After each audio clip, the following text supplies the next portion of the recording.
Hi guys, I'm George Johnson and I'm a freelance filmmaker, and today I'm going to be talking through the Rode series of microphones. Now, when you're first looking into microphones, it can be really overwhelming. There's a huge array of microphones out there, and it can be really intimidating and quite difficult to know which one is going to suit your needs best. So that's what this video is for. I'm going to talk through lots of different types of microphones, and that's anything ranging from shotgun microphones to lavaliers to studio mics. And don't worry if you don't know what any of those words mean yet, because by the end of the video, hopefully you will. Also, by the end of the video, hopefully you're going to know exactly which one is going to suit your needs best, and actually how to use it and what equipment you might need to buy around that to get the most out of your microphone and to make sure that you're getting the most out of the audio recording environment that you're in.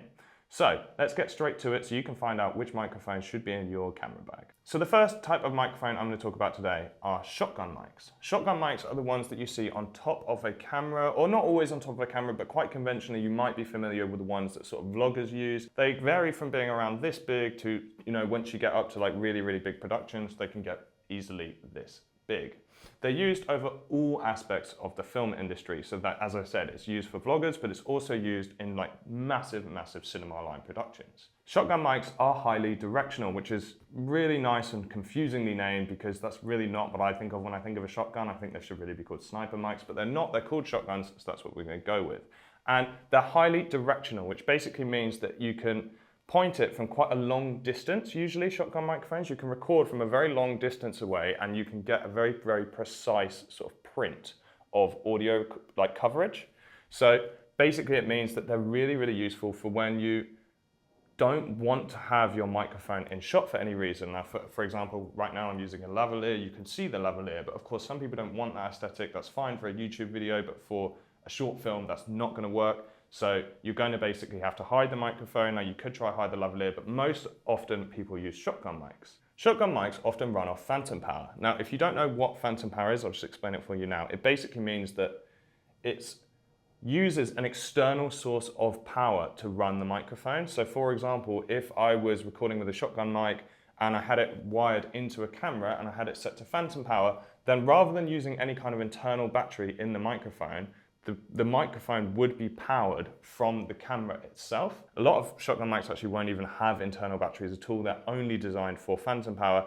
And it also means that sometimes when you get too many batteries involved and too many things involved, sometimes it can it just makes things awkward, and also can occasionally give you some kind of interference, which will of course affect your audio quality. One of the benefits of shotgun mics is that they're kind of considered a more like natural sound. And I know that that's kind of a vague term. It's hard to understand exactly what that means. But a lot of people think they sound more natural, more true to life than if you were to use a lavalier.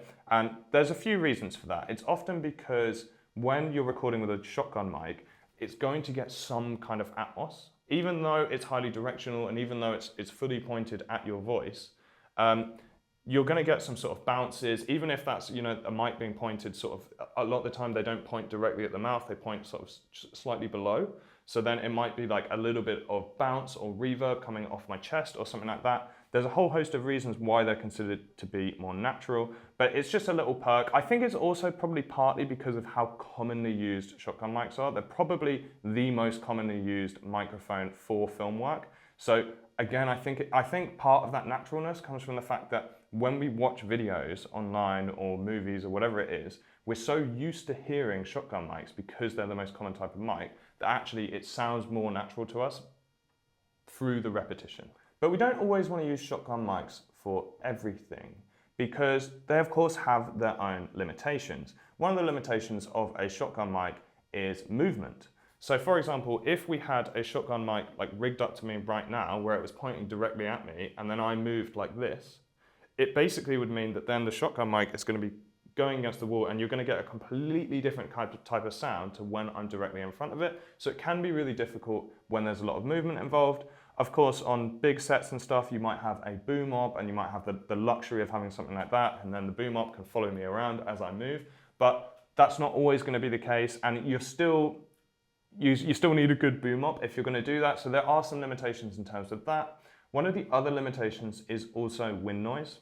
shotgun mics are really, really susceptible to wind noise, which basically means that the rumble and the rustle you can have from shooting outside in noisy locations can prove really tricky. That's why you'll almost always see them used with something called a dead cat, which is basically just like a little fluffy thing that will go on top of the microphone, and that will cut out a load of the wind noise, but without losing too much quality. Of course, that basically means that shotgun mics, while they're amazing and they are really commonly used, they do have their limitations, and sometimes you do want to use other microphone types.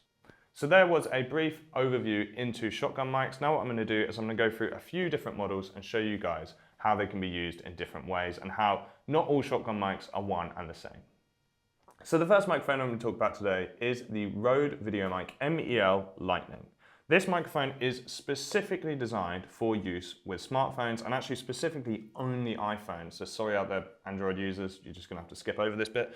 But it's basically designed for use like that because it has here, you probably can't see it, but we'll get a nice little close up for you, of a little lightning adapter which you can plug into your phone, which means that essentially you can put this on top of your phone and you can get better audio recording than your phone is going to get. The reason for that is, well, firstly, because this is obviously going to be a much better mic than the one that's in your phone, but also because the one that's in your phone isn't really designed for video recording in that sense.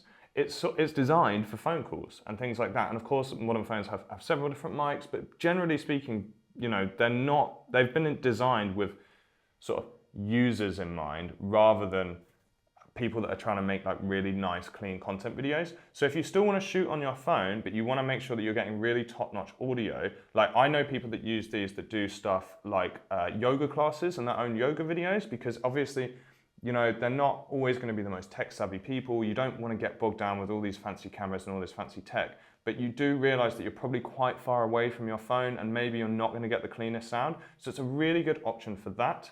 You know, it's a very beginner microphone. It's somebody who doesn't want to get into all the tech of it, but there's a big place for that within the industry.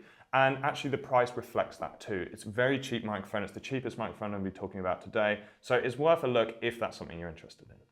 The next microphone I want to talk about is the Rode VideoMic Go 2.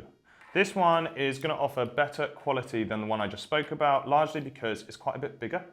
Generally with these things, as a rule of thumb, the bigger the microphone, the more that they can sort of put into the design of the microphone to get better audio quality. You can also see it comes with a shock mount. This is quite cool because it's designed for the use to be mounted on cameras, which basically means that then when you mount it on a camera, as you can imagine, especially as I'm shooting, let's say, for example, I might be shooting handheld. As I'm shooting handheld and my shaky hands are ruining my shots, then the microphone is going to be jostling around. It's going to be moving around, and this shock mount is designed to basically minimize that. Because you will hear in the microphone that it's moving around. So hopefully this shock mount should be doing the trick. It's not going to work 100% of the time. Like, you know, if I'm in a really, really bumpy environment or my hands are feeling particularly shaky that day, then you're probably going to hear some kind of microphone shake, but it should get rid of most of it. Probably the best thing about this microphone is its versatility. It has a triple use because of course you can use this aux cord here, which I've been playing around with, to go straight into your camera if you want to do so, but it also has a USB-C port here. You can use that USB-C port to hook it up to your phone or your computer, which basically means that you can record this into 3 different types of machines. This is super useful because it just makes it really versatile. It means that I could potentially go out and shoot on this with my camera all day, and then once I'm done, I could go back home and I could rig it up to my PC, and then if I had a meeting to attend, or I wanted to do some gaming and I wanted to chat to a friend or stream or whatever it might be, then you can use this one microphone for all of those uses. Now the next one I want to talk about is the Rode VideoMic NTG. This is sort of the next rank above in mics from the Rode VideoMic Go 2 that I just spoke about. As you'll notice, it actually looks really, really similar. It's a tiny, tiny bit bigger, which again, as we just spoke about, generally the bigger the better when it comes to microphones. So you're going to get slightly better audio quality. It probably also means that if you're recording in loud or noisy environments, it is going to perform a little bit better. But one of the main sort of notable differences is that there's a few dials on the top. These can give you all sorts of different controls. I'm not going to go into all of them now because it's just too much detail to go into, but there's basically more manual controls on the microphone, which is really useful. If you want to know about that, then pop a comment below and I'll get back to you. But also, what I like about it is the fact that it has a mount at the bottom, which of course, this is still designed for being mounted on cameras. As you can see, it has a very similar looking mount to the last microphone, but it actually has a thread here, which means that it can be mounted for a boom pole. Now, while a microphone like this typically wouldn't be used for large crews and it typically wouldn't be used for boom poles, it can be. It gives you that flexibility. It means that perhaps it's better targeted at somebody who right now is a solo shooter, but maybe wants to move towards working in bigger crews. Now, the last shotgun mic I'm going to talk about today is the Rode NT4. This is by far the most professional shotgun mic I'm going to be talking about, so I just thought it'd be interesting to cover because it offers quite a different few things than some of the other ones. Now, as you'll notice from the look, it's a lot bigger. It's actually considerably heavier than the other microphones, which again, as we know by now, generally means you're going to get better audio quality, and with this you certainly will. It also, as you'll notice, has no form of like shock mount that we've been seeing on some of the other ones. That's because this microphone is not in any way designed to be mounted on top of the camera.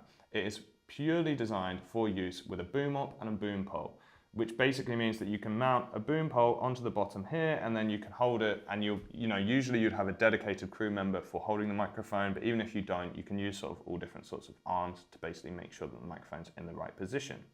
Now, you'll also notice that there is no little 3.5mm aux cable running off this thing. That's because right here, it only takes XLR. Now, I haven't covered XLR yet, so I just want to talk about that very briefly. XLR is the sort of considered the most professional connection for using and recording microphones. I'm not going to go into much detail on this because honestly it's going to become like a physics lesson really quick, and I am not qualified to teach anybody physics. But basically there's 3 prongs here, and the prongs will basically travel signals. So what it does is an XLR won't give you any additional audio quality. It won't sound any better in terms of the actual quality than a 3.5mm. But what it does is it basically uses these multi-prongs. So what it'll do is it'll have one hot signal going through one of the prongs, and then through another one of the prongs, there'll actually be the exact same signal going through, but it's inverted. So if you were to imagine that you have a signal going through here, and one of them is going like that, and that's your regular signal, and that's your interference, but then what you've done is you've got another signal going on beneath it, and that is also the interference as well. But then once you cancel out those 2 signals, these 2 waves that are basically just sort of oscillating against each other will then become flat, and it will actually reduce interference. So while you're not going to get any actual additional audio quality, what you will get is perhaps better performance. So it might sound like you're getting more audio quality because you'll have less interaction from interference. Now, one of the potential sort of tricky bits when it comes to recording via XLRs is recording into something, because most cameras, unless they are very professional cine range cameras, will not have XLR inputs, which means that either you're going to need a really, really top of the range camera, or you're going to need some kind of external audio device to record into. Now, that's not necessarily going to be a problem, but it's just worth noting that if you want to buy a microphone like this, don't just buy it because it sounds like the best microphone to buy. Make sure that you have all the necessary equipment. You're going to need some kind of external audio recording device, and you're actually also going to have to sync up your audio, so don't forget to clap when the time comes. Now that's it for shotgun mics. What I want to move on to next is talking about lav or lavalier microphones. They're the ones that actually I'm using now to record myself. They're the ones that the tiny little mics that people use to isolate voice. That is pretty much all you should be using them for as well. They're really not designed or particularly any good at recording anything else that isn't voice, but they are really good at that. Now, why would you use them over a shotgun mic? Well, there's quite a few different reasons. Personally, for me, I generally shoot solo. I don't work in too many crews, which means that actually I don't have the luxury of having a boom op, which means that using lavaliers just makes my life so much easier. Also, they allow for flexibility of movement of your subject. So if the person, as we covered earlier, is moving around all the time, well, when they've got a mic attached to their shirt, really doesn't matter. They also, while are very susceptible to wind noise, can easily be placed under clothes or under things to then hide the actual appearance of the microphone, but also to block out that wind noise, because of course if you're wearing a big coat and you put it under the coat, well, all the wind's going to hit the coat, it's not going to be hitting the microphone anymore. So they're really useful for those kind of environments. There's generally two types of microphones as well. You've got wired and wireless. I'm pretty sure you can guess the difference between the two. Now, when it comes to wired microphones, they're generally cheaper and they actually often offer better sound quality because there's a more consistent connection through the wire. But of course, as they're wired, it basically doesn't give the subject free range of movement and can prove tricky in those situations. Wireless are the other type. Now, they generally use Bluetooth or infrared technology to connect, which allows for a lot more freedom, it allows for a lot more flexibility, but anybody with a Bluetooth speaker knows that they don't always work 100%, especially when you're recording perhaps like in the city where there's all sorts of different connections and there's so much going on. Sometimes your microphones can be confused and they won't always perform as well. Generally, I don't really have too many issues with that. I don't really struggle. I use wireless microphones myself, but it is something to be of note of that if you're working in those kind of environments, you should have a think about that. So the lavalier microphone set I'm going to talk about today is the Rode Wireless Go 2s. They're actually the ones that I'm using to record myself now and have been for the whole video, and they're actually my personal microphone set that I love to use all the time. Now, one of the reasons I love this microphone set so much is because you get two transmitters to one receiver, which basically means that you can record at two feeds going straight into one. This is really, really good for recording multiple people at once. It also kind of serves as a backup if you're only recording one person, just for battery life.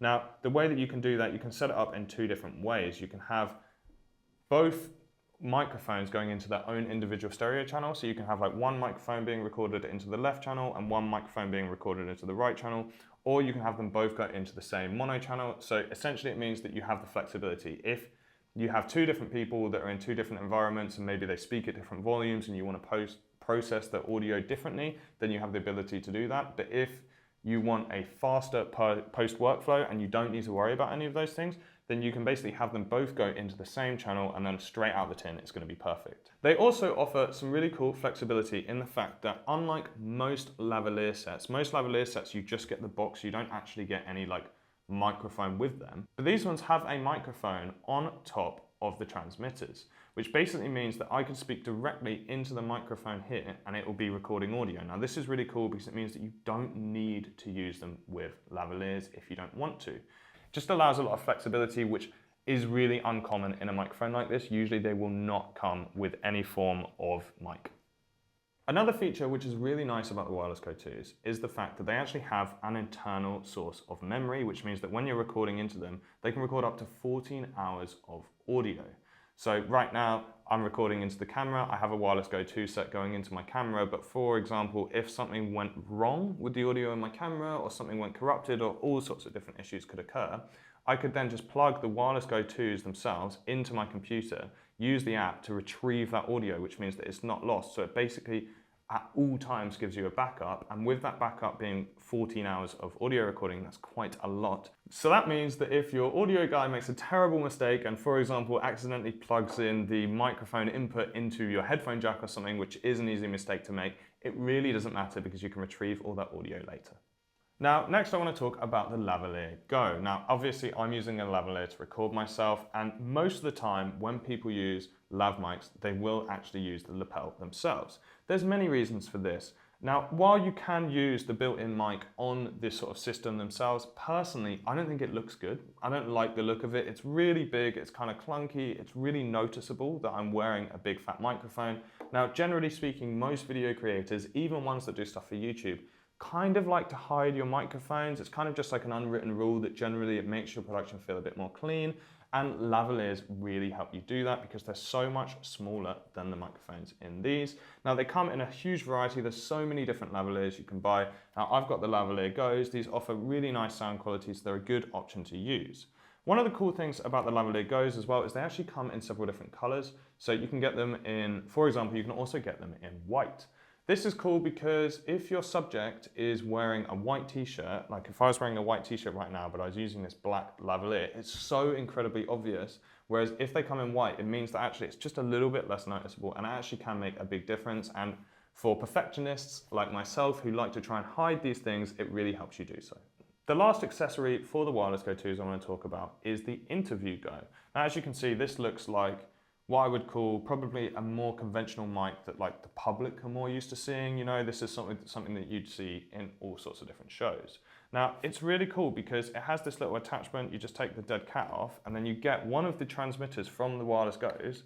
And while this rolls off the table, I can just slot it in there and it literally is good to go. You can turn it on and then it uses that internal microphone to record the audio. I pop it on here on the top and all of a sudden it looks like a completely regular microphone, but it's still going to hook up to this transmitter. I'm still going to have all of the benefits from the wireless go-tos I'm still going to receive. Now, it's perfect for somebody who does a lot of stuff like Vox Pops, anything with presenters where they're chatting to the public, anything like that. It works really well. But my favorite thing about this product is it's ridiculously cheap. I think, don't quote me exactly on this, but I think it's like 30 or 40 quid, which for a product like this, which, you know, takes your microphones for a complete other use and transforms them into something else, I think is really good value for money, because if you went to go buy a proper handheld microphone for Vox Pops, it would set you back a lot more than 30 or 40 quid. And the last type of microphone I'm going to tell you guys about today are studio mics. Studio mics are ones that are generally used for studio recording. That means anything from podcasting to gaming, anything where you're in a super controlled environment, but also when you don't mind the microphone being in shot. That's because these are by far optimally the best to record at perhaps only a few inches away from the face, which obviously means that you can't hide the microphone, which means that they're not going to be appropriate for the majority of sort of like short film or film work where you're trying to hide that audio recording. But if you don't mind people being able to see the microphone in shot, then you're actually going to get a really, really clean voice. So the first studio mic we'll talk about today is the Rode NT USB Mini. Now, as you can see, it's really nice and small, but also you'll notice it's a lot more sort of rectangular than some of the microphones we've spoken about today. That's very typical of a studio mic. Most of them are like this. Now, as I say, you're meant to be using it quite close to your face like this. This is probably where you're going to get really nice optimal sort of distance. And one of the nice things is it comes with this mount. Now, firstly, this mount is magnetic. That's just really useful. It's really nice. It's ease of taking it on and off. But you can also notice that it rotates. Now, this is really good because it means that you can position it in all sorts of different ways to make sure you're getting the most out of your voice. It also means that you can use this mount to perhaps even put it upside down and do all sorts. It just gives you a lot of flexibility when you're using it. Now, this mic, as noted by the name, is a USB mic. That's how it records its audio.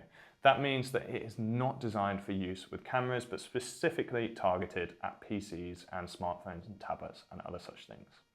Now, if you do want to be mounting your microphone to a table, you're going to need some kind of arm to do so, and this here is the PSA-1 Plus. This is basically specifically designed for that use in mind, so you can use all sorts of different mounts dependent on the type of desk you have to mount it to your desk, to then sort of bring it up and do something along the lines of this so that I could speak into it like that. Now, there are a huge amount of benefits to this. It's kind of like if you were to think about it like your own personal boom operator. Now, it's kind of similar in the way that the shock mount works with the stuff that I was speaking about before when you're mounting something onto a camera. It kind of gets rid of a lot of imperfections. So when I talk, I like to move around and I like to tap the desk and I like to do all sorts of things that if I had the microphone just placed here and I'm messing around like that, it's going to sound bad. It's not, you know, that is going to come through the microphone. Whereas if I've got it mounted up and it's sort of here or like this, then when I tap it, it's not going to cause so many issues. Also, because I spoke about how you're meant to record studio mics and how you're meant to optimally be quite close to them, if you're somebody like myself and you're taller than your desk, like I am right now, I'm actually quite far away from the microphone, especially if I fully sat up, which means that I'm not going to get the best audio quality. So it enables you to make sure you're getting that mic really nice and close to your face to get really clean audio. And the last microphone I'm going to be talking about today is the Rode PodMic. As you can see here, it has an XLR connection, which means that it's really designed for use when going into dedicated audio recorders. It's not really designed to be tethered into PCs, and while that is possible, you might be better off with the USB mic I just spoke about. But it has a really, really good sound quality, it has a really nice ease of use, and it's just a solid microphone. It's actually really heavy, which means that while that can sometimes be tricky to work with, all that heaviness contributes to why it's such a good, clean sounding microphone. One of the benefits of this XLR connection is the fact that you can use it really easily to record many people at once. Because let's say if you were using USB, well, it's a bit of a nightmare to then have all of these USBs somehow running into the same computer or recording at the same time. It's quite a lot of hassle. Whereas if you have some kind of sound mixer or a dedicated audio recorder that takes lots of different feeds, then you can chuck all of these into different feeds, and we could have loads of people sat around here doing a podcast or having a round table, whatever you might be doing.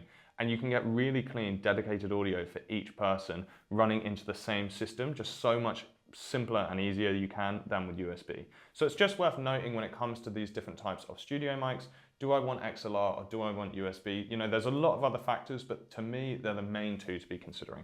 Next, I'm going to tell you guys all about headphones. Now, you're probably thinking, can I just use any old set of headphones? Well, yes, of course you can. You can just plug any old ones into your camera and they will work and they will do the job. But you might not want to, and I'll tell you why. It's because a lot of headphones, most headphones are obviously designed for listening to music. That's primary use for how most people use headphones. That means that sometimes some manufacturers will actually put in like sort of baked in audio effects into your headphones to make your music sound better. Now, for example, that might be like, there might be a slight bass increase in your mix of your headphones, which basically means your music sounds bassier, which actually will kind of give you the illusion that the headphones sound better than they really do. Lovely for when we're listening to our music, but we don't want that as a sound recordist. As a sound recordist, we want the truest and the flattest sound possible because we want to hear all the imperfections in our audio. We want to hear what it really sounds like, and we want to hear what's wrong with it. So, for example, that means that if there was, I don't know, a bass increase in the headphones, you might not notice it, which then means that if there was a slight hum or something, you could not notice it when you're recording and get yourself in a lot of trouble. The same goes for when you're mixing sound. When you're mixing, if there are all these audio effects that are put on to make your music sound better, but then that means that when you're doing your mix, probably the music is going to sound slightly louder than it actually is, which means that then when you're mixing, of course, you're going to mix the music down. Lovely when you're watching the video in those headphones, but as soon as somebody else puts that on their own device, then their mix isn't going to be the same, which means that actually you're going to mix your mix wrong. This is why it's always important to try and find the flattest and the truest headphones you can, but it's also why it's mega important to check your audio mix on other devices. The headphones I'm going to talk about today are the NTH 100s. Now, they have several features in them which are going to help you with your audio recording. The first one I want to talk about is the fact that they cancel sound. This is really useful because let's say you're recording audio in a really windy environment. Now, anybody knows that's done this before that you can actually hear some of the wind sort of coming through your headphones. So the more sound cancellation, the better, because it means that you're isolating only the audio you're recording with your microphone rather than audio you're actually just like hearing with your ears. One of the other most important things is that they use an aux cable. You should always be using an aux cable when you're recording audio. Bluetooth is just not reliable enough for this kind of thing, and also often with Bluetooth sound, sometimes you're going to get slight delays, you're going to get all this interference. It's just way more complicated than it needs to be, whereas you're going to have a lot less hassle when you're using a proper aux cable. And the last point of note is comfort. This is something that could easily be forgotten, but you need to invest in a good pair of headphones because, as I said, I often am doing really long shoot days.